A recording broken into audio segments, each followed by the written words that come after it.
तर मुंबई महापालिका निवडणुकीसाठी राजकीय हालचालींनाही वेग आलेला आहे। ठाकरे आणि मवियासोबत राहण्यासाठी म्हणून राष्ट्रवादीने काँग्रेसच्या मनधरणीचे प्रयत्न सुरू केले आणि त्यामुळे पवारांच्या राष्ट्रवादीच्या शिष्टमंडळाने मुंबई काँग्रेसच्या अध्यक्षा वर्षा गायकवाडांचीही भेट घेतली। मात्र काँग्रेसनेच राष्ट्रवादीला सोबत लढण्याचा प्रस्ताव दिलेला आहे। विशेष म्हणजे ठाकरेंनी ऑफर केलेल्या जागांपेक्षा जास्त जागांची ऑफर काँग्रेसने राष्ट्रवादीला दिली।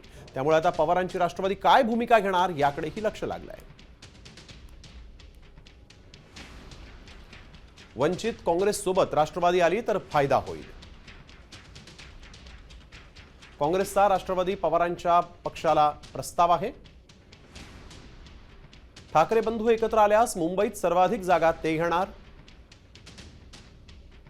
ठाकरे बंधूंकडून राष्ट्रवादीला कमी जागा दिल्या जातील। वंचित काँग्रेस सोबत जाण्यावर देखील राष्ट्रवादीच्या नेत्यांकडून विचार।